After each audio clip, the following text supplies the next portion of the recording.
All right, guys, it's time for the Next Level Guy Show, a men's interview, interest, and improvement-focused podcast featuring interviews with the greats from all industries to help you better your life.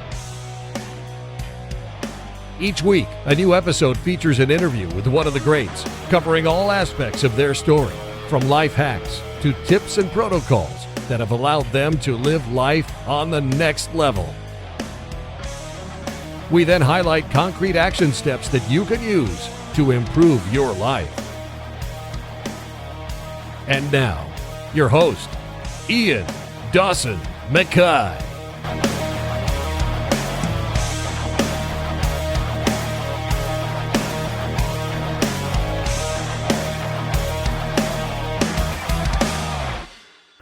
Most people think history is just dates and battles, but it's the personal stories that make it real. I wanted to create something where you don't just learn about history, you experience it. Whether it's marching in Napoleon's army, standing in a Viking shield wall, or surviving in a World War II tank, Survive History is all about putting you in the moment. And that's a quote from Louee Dessent-Jackson. And that's our guest today. He's a multi-talented producer, presenter and writer who's taken the digital world by storm. Known for his captivating storytelling and passion for the past, Louie brings history to life on his YouTube channel, Survive History.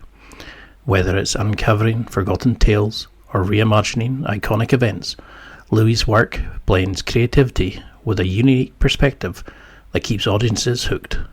Get ready to dive into the mind of a true storyteller and discover the secrets behind creating engaging, thought-provoking and badass content.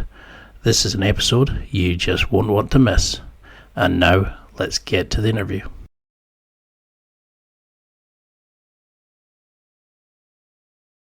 Thank you so much for coming on the show. It's an absolute honour to feature somebody who I'm a major fan of your show.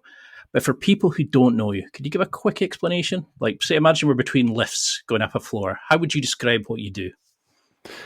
Well, thanks, Ian, for having me on the show. I think Survive History, the core idea behind it is that when you click onto one of our episodes, you are transported back to a period of history. You follow in the footsteps of a soldier, a sailor, someone who's doing sort of dangerous or daring jobs from that time, and you get to experience what their life might have been like. It's not too serious. There are touches of humor along the way, but we do try and make them, with our fairly small budgets, as epic as we possibly can. And you certainly do that, because I love like old military empire and historical document, and it's like a wet dream for a fan. Your show, it's because you go deep diving in, you immerse yourself in, and you show both sides, and you link it in with historical sources.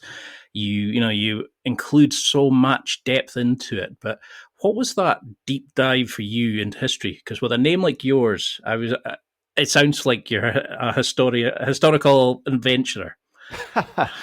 Was it always for you, history? Yeah, I've always loved history since I was a kid. Even at school, when it wasn't particularly cool to admit that you loved a subject, I really loved history. I loved going on field trips to historical locations. I think I've always had the knack of being able to use my imagination when it comes to history. And if you go to somewhere that many people might see as some dry, dusty old rocks, I've generally tended to find those places really interesting. So yeah, I think all the way through school, and then into sort of the teenage years, there were some really good shows on TV at that point. There were things like Battlefield Britain and Time Commanders, which are kind of cult shows from that era that sort of made it fun. And then also through gaming as well. I love the kind of Total War games, Age of Empires. So I got into it through that as well. And then I went on to study it, 5 years undergrad and masters doing Roman history. So yeah, I have loved it from as long as I can remember, basically. And was there a historical moment that you think that inspired you as a kid? You know, when you were looking back, was it the likes of Caesar, Napoleon? Was there a certain period that kind of ignited that wee Louie's desire to study it and to get into it? So I think it would probably be films. So the most obvious one I can think of is Gladiator. That was a film. That was a film that came out when I was about 9 or 10, and I was too young to watch it, but did, and thought it was amazing. And sounds a bit cliche that would be the reason that you go into studying ancient history, but that was certainly a key factor. And there were there were lots of great series and films and games, as I mentioned at that time, that really inspired me. So I don't think there was a specific moment that sparked my interest. I mean, I have to kind of thank my parents for indulging my interest and taking me to places that I wanted to visit and that kind of thing. But yeah, it was always there, really. Because that sounds ideal to me. I mean, I was over in Greece, Cyprus, and seen some of the ruins from the Roman Empire, and like you admire the intelligence and the logistics of like just getting water from seas into inland for them, and how they built stuff like previous structures from prehistoric ages and stuff. It's truly inspiring. But does it scare you that a lot of people get their understanding of history now from video games and like the likes of, I don't know, like Game of Thrones and things like that? That people are not got that kind of teachings of history that we used to have as kids? No, I don't think so. I think anything that actually brings you into the topic and makes you want to find out more about it is absolutely fine. I think series like Game of Thrones. I'm trying to think of other series that I've watched recently that are absolutely historically inaccurate but fantastic. I actually watched Gladiator 2 this week, which was really entertaining, absolutely, completely bonkers and not historical. But if you're a kid watching that, I'm sure that you are going to go and well, maybe not read, but perhaps Google about the Roman Empire and try and find out more. And yeah, there's certainly nothing wrong with that. Because that's something I did find was like there's a lot more podcasts now based on it, and a lot more people are kind of getting interested by playing it on Assassin's Creed. And I was just double checking on my phone there. There's one called Echoes of History, where the guy talks about history based on the Assassin's Creed legacy. And I like that idea of, okay, we're going to pull you in and we're going to educate you on it. But how did you go then from reading about it and understanding it to living it to showcasing it and educating us on it? How did you go, in a long way of saying, how did you start the channel? What was the inspiration from just being the academic to being the creator? So I was working in news for quite a long time, and the thing that I sort of developed an expertise in, not necessarily deliberately, but just it was the way that my career went, was in YouTube. And eventually a job opportunity came up at a company called History Hit, where they wanted a social media manager. And the combination of my expertise in YouTube and history was my first taste of actually creating history documentaries. I'd done quite a lot of video editing and producing by that point, but actually kind of combining those two passions, I was able to learn quite a lot from doing that. And I think the thing that probably surprised me the most was just how popular history content was online and among young people as well. And so, I mean, the channel itself came about during a period of some adversity for me, because I actually was made redundant from my job, we were about to move house, and I had my first child on the way. So probably not the obvious time to start a YouTube channel. But I had about 2 months where I was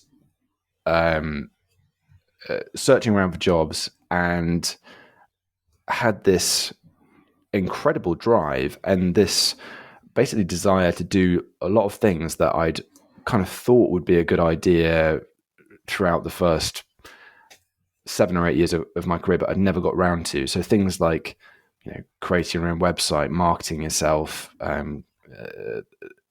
those type of things that, you probably should do if you're in this kind of business, but can sort of seem quite low priority.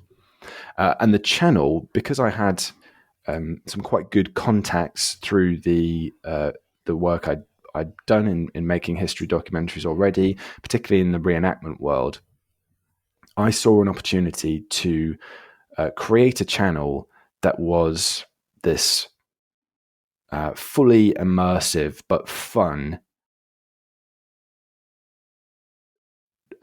documentary channel, and I knew that it could be done with a very small number of people, and it just so happened that at the time the Napoleon film, the Ridley Scott kind of biopic, was on the horizon. It was coming out sort of in a few months' time, and I thought, I kind of took a gamble and thought people are going to be really interested in this topic. We've already mentioned the crossover between popular culture and history, and that being a way that gets people into it. Yeah.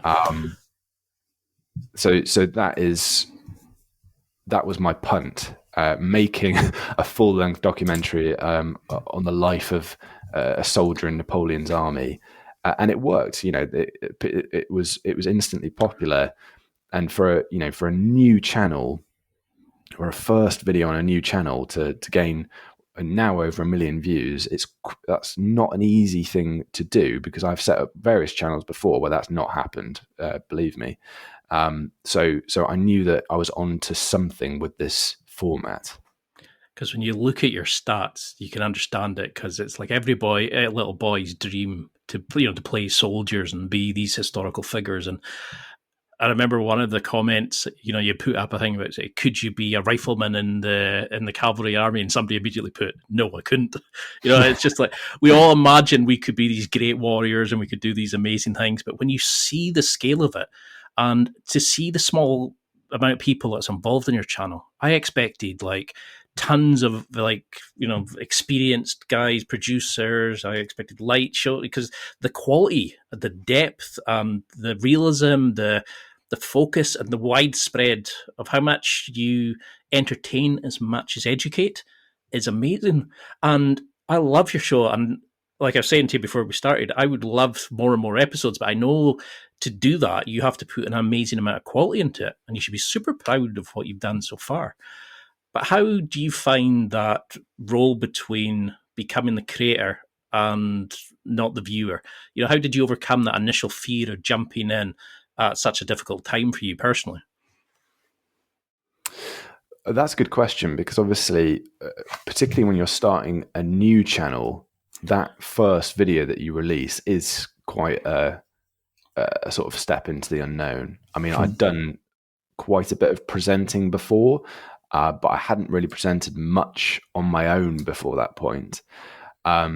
So it was a leap of faith. I think what set it up quite nicely, that first episode, was that I'd had quite a lot of time to research it. So, having no job was brilliant for reading about Napoleon's army and the sort of the life of the soldier. So I probably put more research into that episode and ended up not using 80% of the sort of cool facts that I'd learned. So yeah, a lot of research, a lot of thought went into the script, and I knew the guys that I was going to be working with, who the sort of the reenactment group that we collaborated with there really knew their stuff, and had some kind of genuine bona fide historians among their ranks. So we knew it was going to be an interesting episode. We knew it had a chance to be successful because people would be searching for the topic. But still, I think anyone who posts on social media will know on day one, if you've got, a handful of views, you are, it's a sort of heart and mouth moment. You're like, was this a good idea? Should I pull it? And then luckily, with that one, the algorithm sort of took over, and within a few days, it was flying. But yeah, it's definitely hard. Hard for anyone, I think. Because it's amazing to think that was your first main, your main video, the one that got you. Because when you watch that video, you're like, the level of research and dedication that's gone into it. Because in your videos, you have the reenactment societies, you interview people from both sides of the army, and you go through the dress, the diet, their attitudes, the politics, the weaponry, just anything and everything. And it's such a joy because you find that you just consume, but you learn as you go. But how did you say that to your wife? How do you explain, I know I should be looking for a job, but I'm going to go down and meet a bunch of guys dressed up as Romans. Was there that pushback? Say if somebody's listening just now and wants to make their own channel and they're in a similar position or a 9-to-5, what do you think is holding people back from entering the YouTube world, and how did you overcome it? Yeah, it's really funny you asked that because so the day after I was made redundant, we'd had a holiday booked, and we actually flew to Portugal, and it was the weirdest holiday because we were in this lovely location, and yeah, obviously the conversation was dominated by the fact that I just lost my job, and one lunchtime I went off. I think I went to the gym, and I came back and saw my wife, and I said, "You know what? I think I'm gonna create my own channel. Having just worked on other people's YouTube channels for the last 6 or 7 years or whatever it was, I'm going to create my own." And she, my wife, sort of looked down at her pregnant belly and said, "Is now really the time?" And I was like, "Yes, it's got to be. It's got to be now." And there was a big element of sort of chance about it because, yes, it was a tough situation, but it was also probably the only opportunity and the only point in my life where I was going to have a couple of months to do this myself. And I managed to actually film 2 episodes in the couple of months before my son was born, so that essentially I had the material to sort of come back later to make them, because obviously,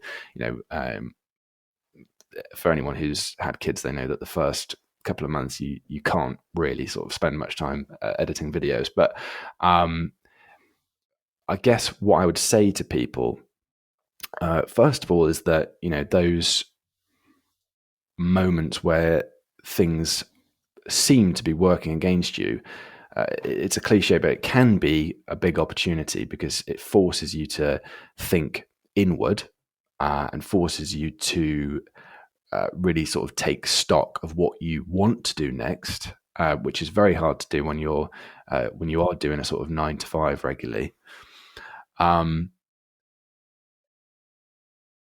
But also, I suppose the other thing that I would say for anyone wanting to start a YouTube channel is one of the big barriers to people publishing video is that they worry that everyone they know is going to be scrutinizing it.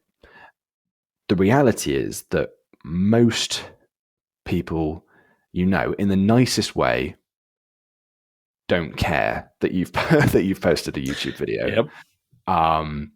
They might care if it becomes, successful. And they might say, at Christmas, they might say, that's really cool. But generally speaking, they've got their own stuff going on. They don't actually care that you've posted a YouTube video, and that is freeing in the sense that you haven't really got much to lose.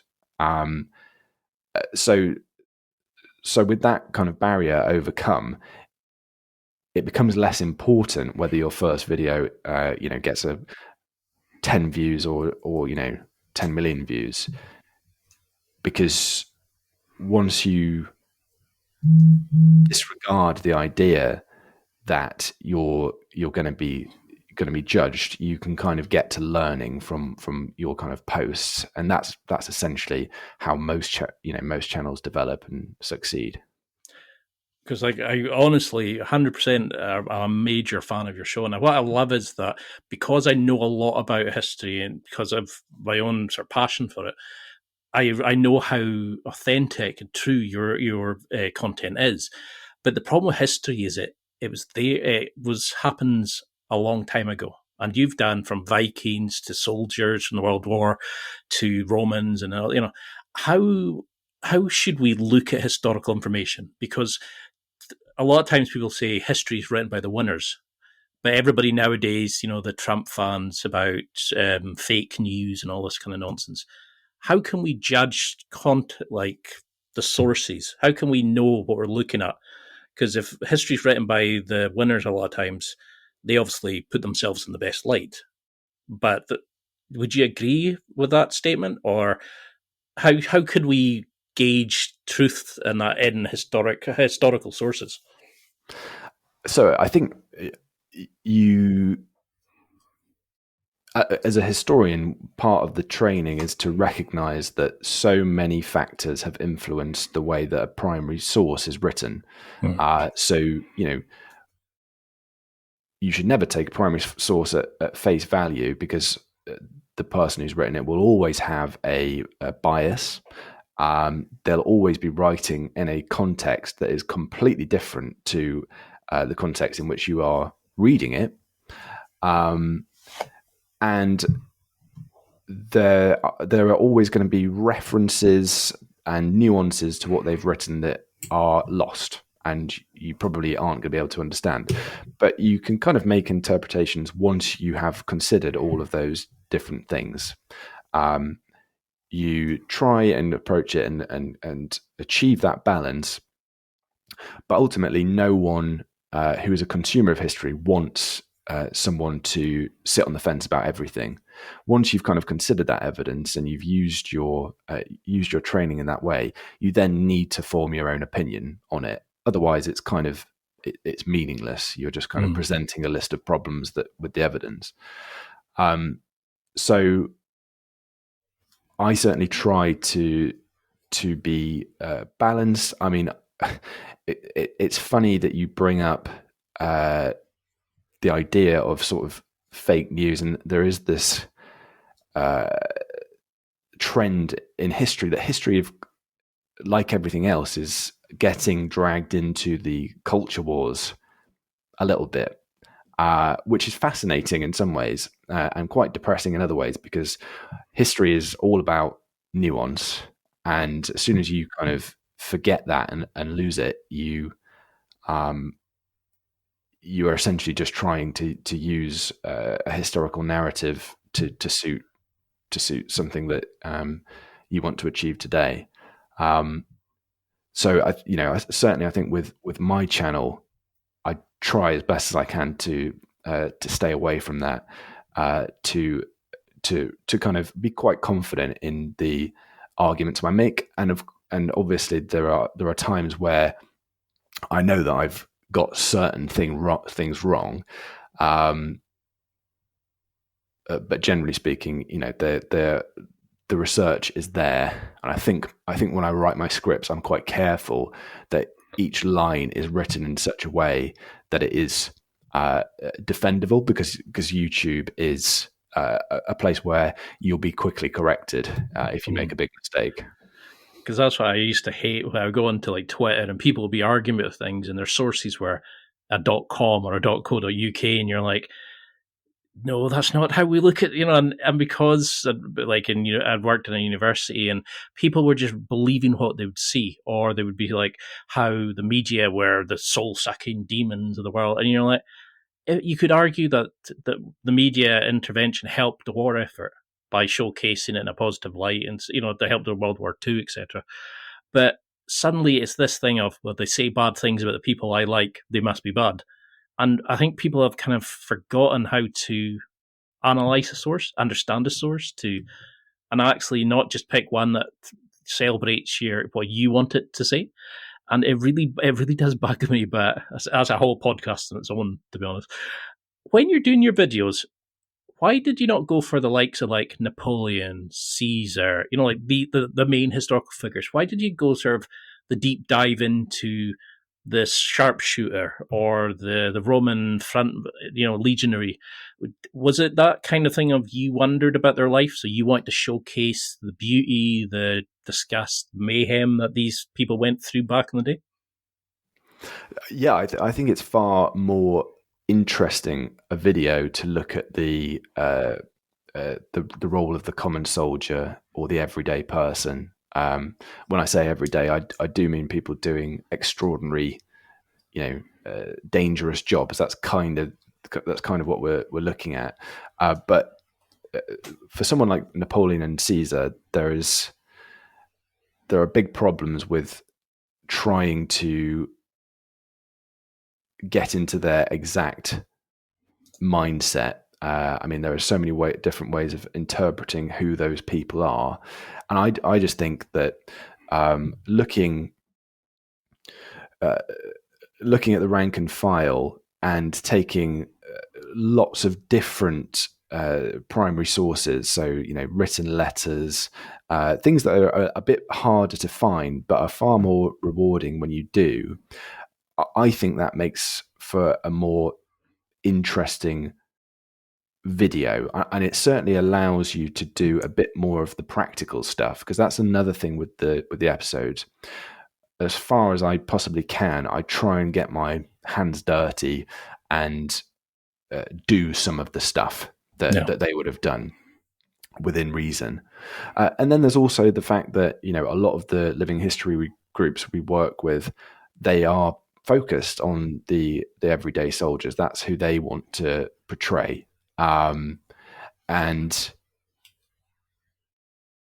yeah, I think it's certainly more of a universal experience, and it makes it easier to ask the question, could you survive as, if you are able to put yourself in that mindset and genuinely believe that if you were alive during that time period, you could actually have been asked to join Napoleon's army or fight in the English Civil War. Because that's what I love about it. It's like you hear like letters written by people that have been found in the local area or like inscribed on tablets. And, there was one where you talked about Tom Plunkett, the sharpshooter who went up on a church roof and shot 20 soldiers and then ran off and did it again somewhere else, and who have you, from your sort of your videos, what people kind of jump out? Are there people that you have sort of blown you away by what they've done, by the sources that you've read, or are there people that stood out and you thought, I need to do more about them because of their amazing contribution to the war or that time period? It's sometimes the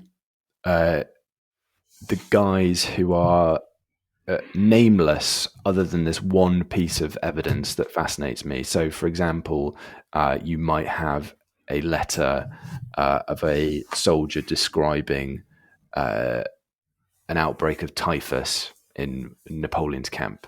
And the way that they describe it is just so horrific that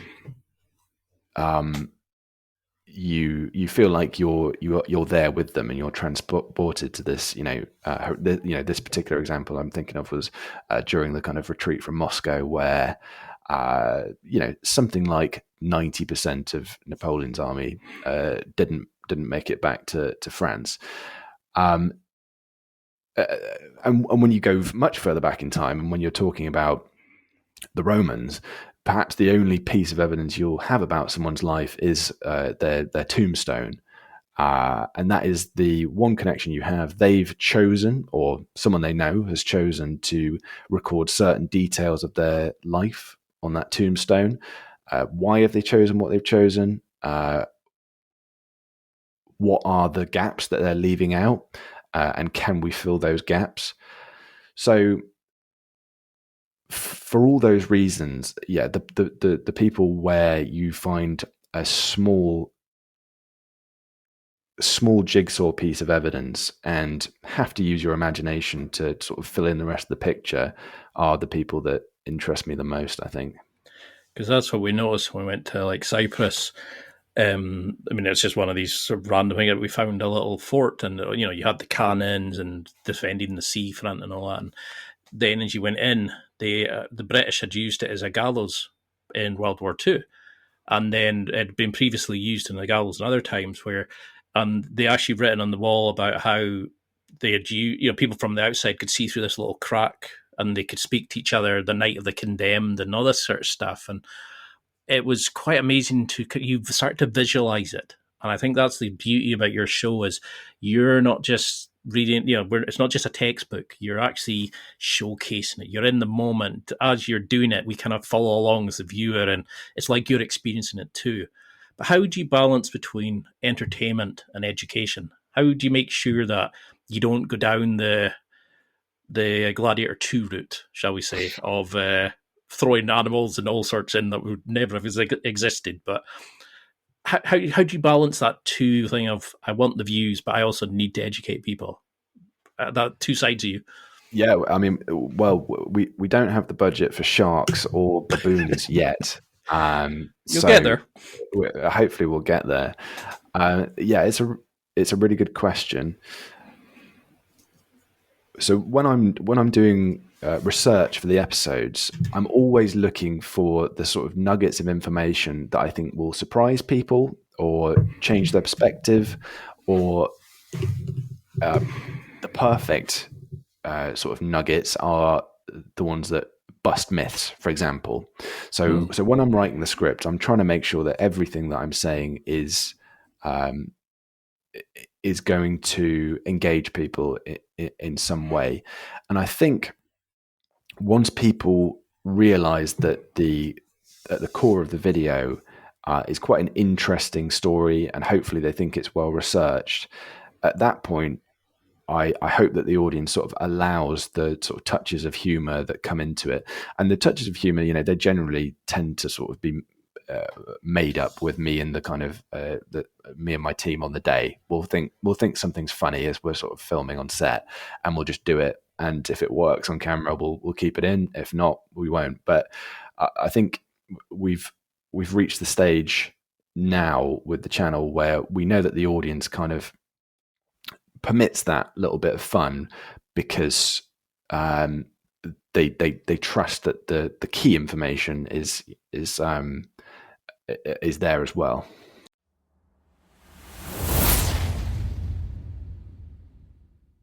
It's time for a quick break. There are millions of potential products to buy, so how do you know which ones are worth your hard-earned money? Simple. You go to nextlevelguy.com/affiliates and explore those that will transform and improve your life. You'll find deals, listener exclusives, and special offers with some great companies. Recommendations are 100% honest and only on items Ian has tried or believes in. The companies showcased will make you a better man in all areas of your life. Simply go to nextlevelguy.com/affiliates and level up.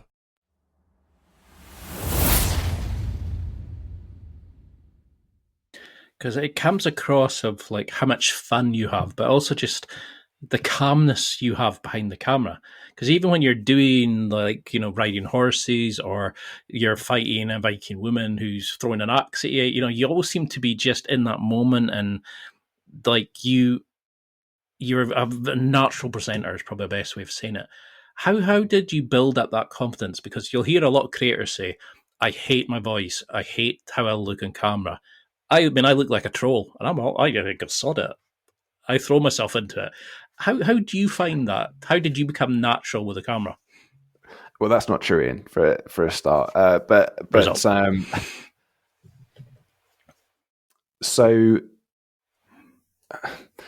the presenting, I think, developed out of a confidence about what I was saying, a confidence that that probably comes firstly with a bit of age and an expertise and knowing your topic well. I don't think I would have felt so confident, sort of perhaps in my early 20s. And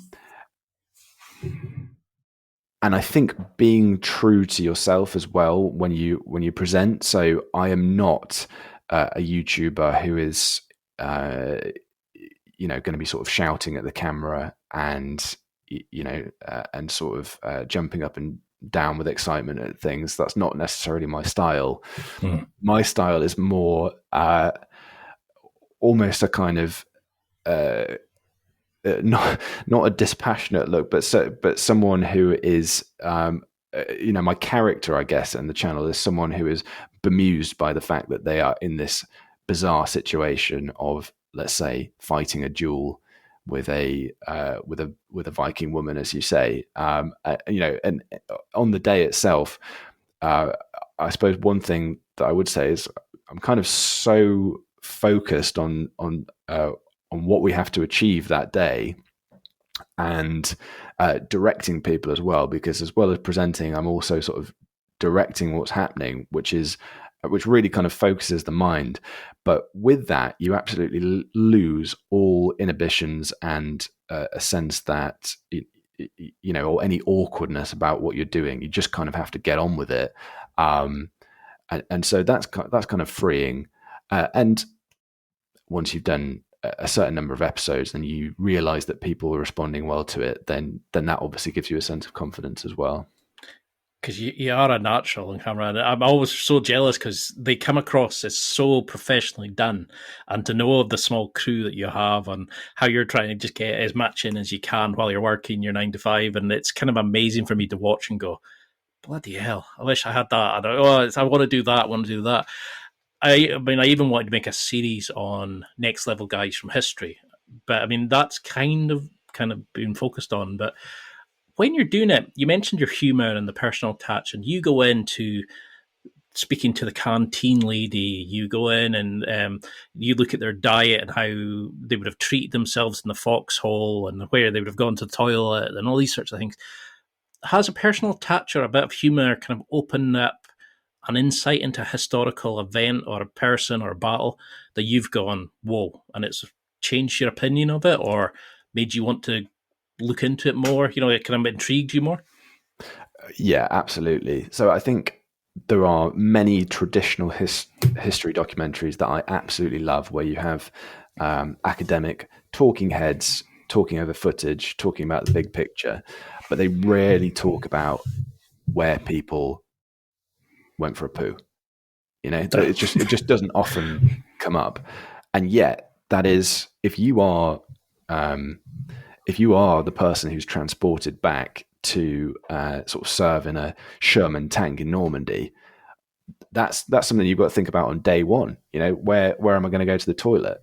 So 100%, I think looking at the kind of the everyday stuff opens up the perspectives completely. And really thinking about it in the sense of, this person in whatever century they happen to be in, they wake up, and what do they do next? And, at what point in their day do things start getting weird for us in the 21st century? At what point are they, having to sort of dig their own latrine, or at what point are they sort of hiding from snipers? And if you sort of go through that person's experience in that kind of granular way, you start to pick out the things that are like,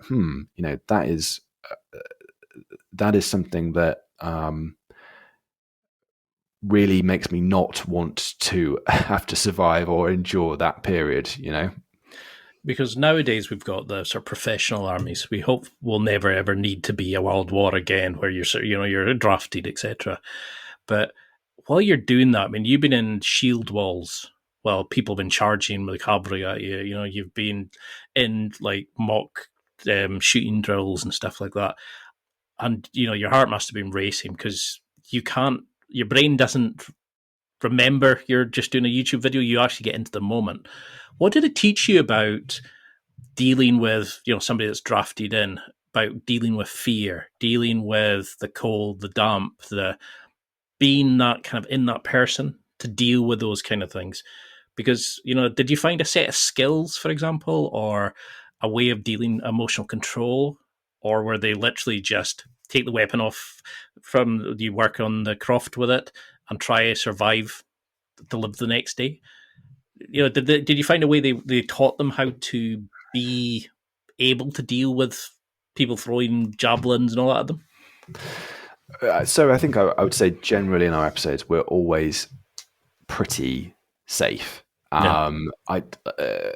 I don't think I've done too many things that would be comparable to a sort of the actual genuine experience. I mean, probably the scariest thing that I did in an episode was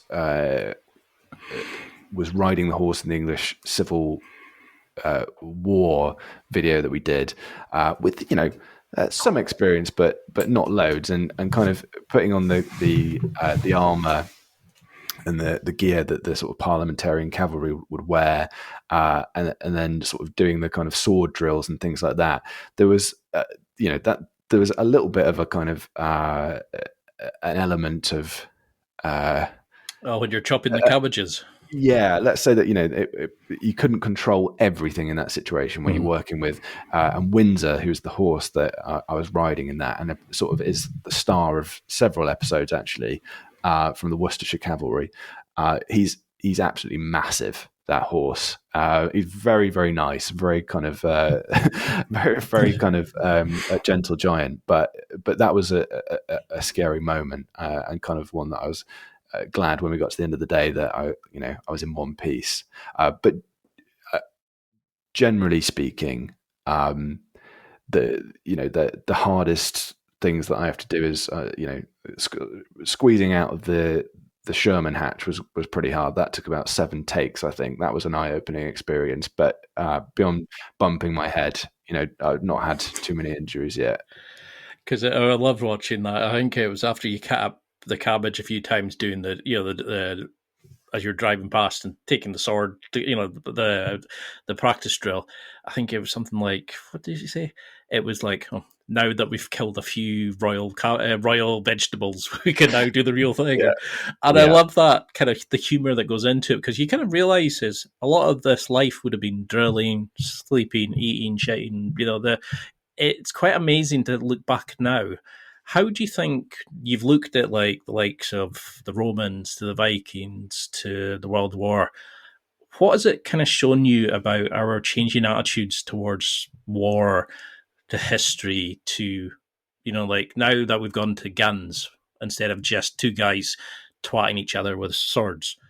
How do you think that's shaped on our opinion to war, etc.? Because we don't seem to understand it as much as seeing thousands of people on a battlefield. But are we, because of entertainment, are we now too used to seeing gunfire and that, unless you're close by? So, I mean, I suppose what's always really interesting to me, and if we were to sort of go back to the English Civil War episode, a lot of those guys actually didn't have very much training, and they were genuinely thrown into battle with maybe a couple of drills in their pike formation, or a few days training in sort of riding together in a couple of lines of cavalry. And so in that situation, you can understand how scary it would be, and how also like not well coordinated, how shambolic it would be actually, those battles.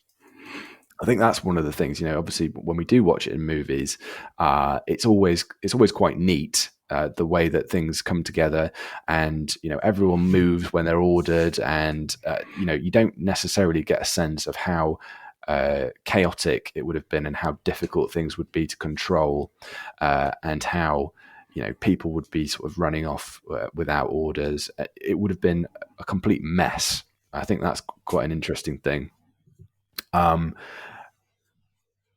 I think, you know, if a war was to break out today, it would just be so different. I mean, you know, the sort of the rise of drones and all that kind of stuff almost, it clearly isn't yet taking away the sort of the need for sort of boots on the ground, but that's the direction it's heading. And I think you'd be pretty unlucky today, although it clearly does happen, but you'd be pretty unlucky today to end up in a close quarters fight of the type that would be regular, you know, during the sort of the Viking era or the Romans. I mean, I kind of think of one guy we spoke to who played his reenactment was as a royalist pikeman. You know, he was talking about the kind of the push of pike, where you have two lines of people with long spears, essentially no shield or anything defending you, and you are just pushing these spears into each other. And that, and the sort of the line infantry warfare, where all you had to do was stand and shoot at the enemy. You couldn't. There was nothing else that you could do. You know, your whole training was around standing there and taking it, and just accepting the fact that if you got hit, that was it for you. So there's all sorts of different mindsets throughout the kind of periods we cover that are in some ways understandable, because you realize that they were human and often they didn't have much training, and at the same time are impossible to imagine how you would deal with that situation.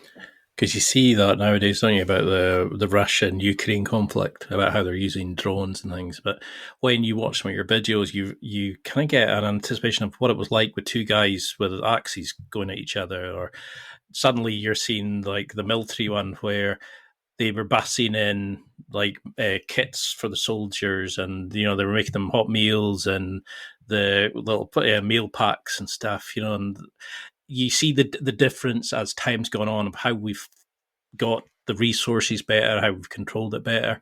But you mentioned about directing, and you know you kind of want to make sure you get the shots and follow the script, etc. And you've got a natural way of speaking to people on camera where you draw out the information in an exciting and entertaining way when you're dealing with these reenactment people, because I mean you don't know what they're going to be like till you've started speaking to them. What's that taught you about building connections, leadership, you know, being the guy in charge? Because you've gone from kind of reading the news to creating the news from history. What's it taught you about being the person in charge, and now also being the businessman side of things as well as the creator? So, I mean, with the channel, we're so lucky in the sense that the groups we work with, they want to be there. They want to help us. They want to sort of create the best episode that they can. And that makes things a lot easier. Communication in those situations is difficult, particularly when you reach sort of sizes of maybe 40 people or so. That's probably the most we've worked with on the Hastings episode. And when it gets to that size, you know, it's quite difficult to direct as a single person. And you almost need the groups we work with to sort of use their own hierarchy. This is a kind of an interesting factor of these living history groups. You know, if they play a military unit, they tend to have a leader and a sort of hierarchy that really works for us when we're working with the groups, because you know we can sort of explain what we're trying to achieve with a shot, and that will go down the chain of command with the groups and kind of come together. But ultimately, it's about trying to convince people that you have their best interests at heart, and that once you achieve these shots, everyone's going to get something out of it. So I think we hope that the groups we work with gain the exposure from being in our episodes, and they get the chance to appear on camera in a way that's edited to make everyone sort of look good. I mean, we want to create a product where we're never going to achieve sort of Hollywood levels of production, but we want to create something that's really well produced. And so I suppose that's an opportunity for everyone involved. Because it definitely comes across that in the video of how you go out your way of showcasing everything. You don't make you don't go, oh, she's just a lady serving food, running the kitchen. You go in and find out about her and her experience and what she would what she's learned from being part of the reenactment. So you give everybody this sort of shining light to let them be the star when you're talking to them, etc. What would you say to people who wanted to get involved in that or learn more about the history? Where would be the first place? How do we find like reenactment societies? Is it Googling, or is there a list somewhere? Or how can we become more involved in discovering our own history so we can learn our history for a better future? I mean, so what I'd say first of all is you probably need to have a real passion for a particular time period, because it is a big commitment. Sorry, that's my alarm. It is a big commitment to be part of one of these groups. I mean, the guys and girls who join them often are part of many different groups. They're not necessarily committed to one specific unit or whatever it happens to be. But once you kind of know what that group is, my advice is probably to go to living history festivals and speak to them, because ultimately, as well as the historical side of this, a lot of people go into it, I think, for the social side. If you're committed to a group, it tends to be a lot of weekends that these guys do events over the summer. It is something that they do for the love of it.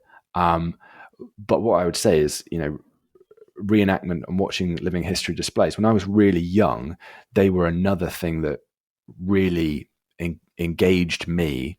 And as a very young kid, my mum tells me that at places like the WWII Viking Centre, I would be asking the guy dressed as a Viking just, as many questions as I could until I sort of bored the pants off him.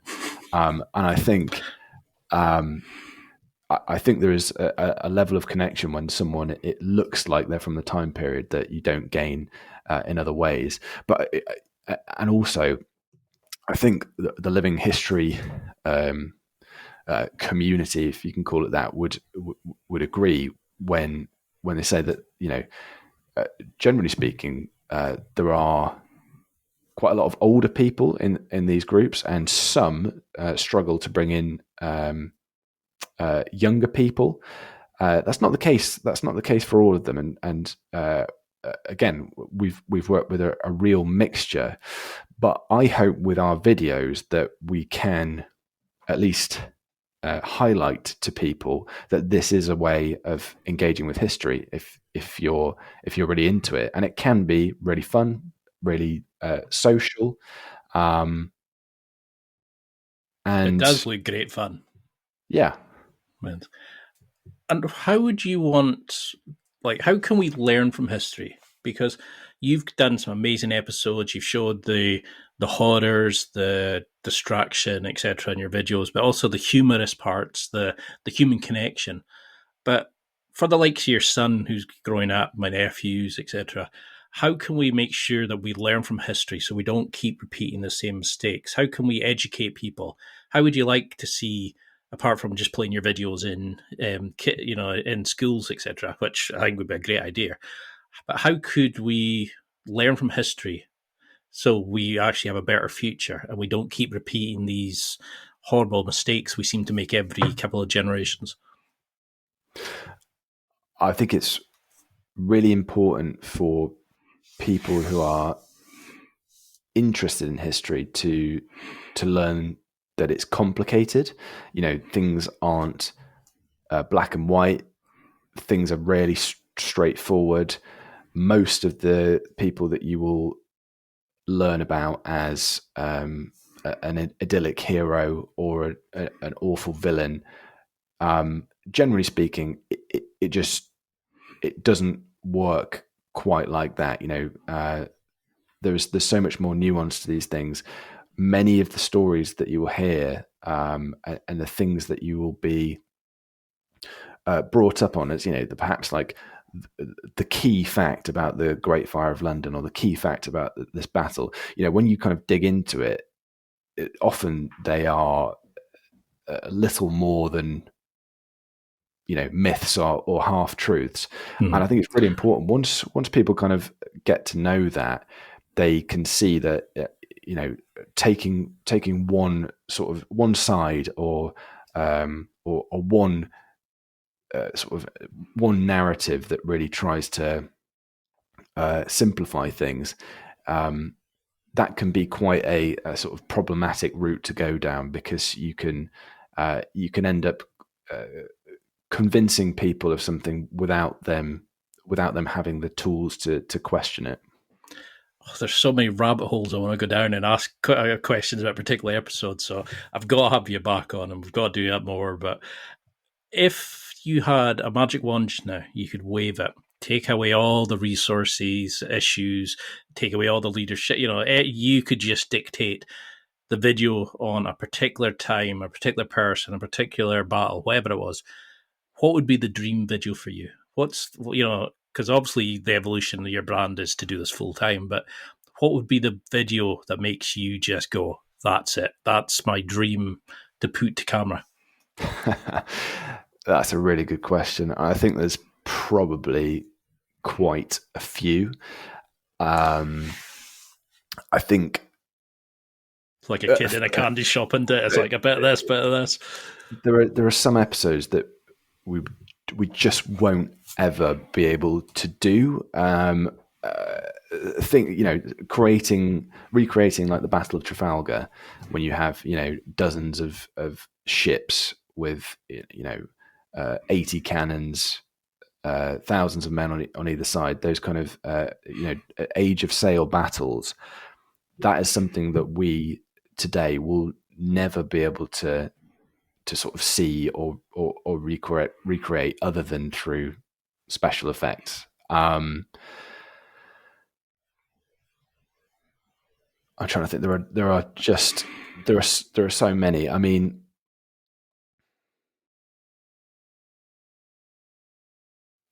I suppose one thing that we should do, and one thing that I think we perhaps unfairly get criticised for, with only being a year into the channel, is the fact that it is quite British focused, or at least European focused. That is simply the fact that we don't really have the budget or the opportunity to travel. But I think there are hundreds of stories out there that would be very interesting to tell. And so I think an ambition of the channel would certainly be to expose and tell some of those lesser known stories at some point. Because I think it's scary that you're only a year in and you've made such a success. It's a juggernaut of a channel, and it is honestly one of my favourite shows. And it's like we were saying earlier, like I know it's going to be bigger and better, and there's so many amazing stories that you could get your teeth into, and I can't wait to see what you do. And there's so many questions I've still got about your own personal opinions on this and that, so I'd love to do another one, but I know we're tight for time. But what would you want people to take from this? Say if there was a summary or a kind of understanding about history or just in life, what's this whole creation of a channel, history, studying and all that taught you? And what do you want people to remember from this? So I guess I had a passion from when I was very young. And after university, after studying it, I imagined that passion would be essentially left at the door beyond me reading books and being a consumer, as you mentioned at the start. And it was simply the fact that I had a small window of opportunity that led to so much else, so many other things that have happened. And just by kind of opening that door when the kind of opportunity came around and knocking on it, has really kind of transformed my life, and also transformed my life from a position where things seemed like they weren't going so well. So I suppose, my message is, don't forget what your passion is. Remember it, and don't give up on the idea that doing something that you really love can actually work for you, be part of your career, and be part of your success story. I love that. I love that message. And I mean, I was surprised that when I went in, there was not like a website and merch, and because there's so much potential with your show. And I know you're only a year in, and you can do amazing things. But how can people follow this journey? How can we, before we start seeing you doing the David Attenborough style shows, and you're everywhere, which you should be, because it is amazing you do. How can we follow this journey, and before the books and the TED Talks and all that sort of stuff? How can we follow you and find you on social media and just watch the show? So at this point, I think searching Survive History on YouTube, trying out an episode, I suppose what's good about the channel is if you like one episode, there's a very good chance you're going to like the rest, because the format is quite similar. They just sort of take you to a different point in time. So following Survive History, engaging with us, asking us a question. We try and give people quizzes and polls and things in the community area. I personally love the comments.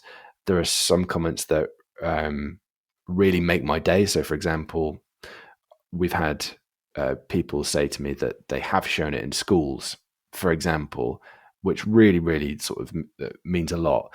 So I think, have a look at the channel, send us a comment, ask us a question, and watch this space.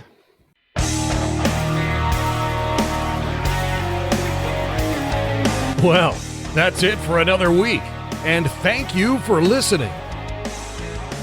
It's now time to take what you've learned and use it to develop and enhance your life with the key points mentioned. Listen, try it, embrace it, use it, and crush it. Now's your time to hit that next level in your life. If you liked this episode, then please leave a comment on the show notes or a review of the show on your podcast platform. Everything helps evolve the show. Until next week, keep seeking the next level in your life.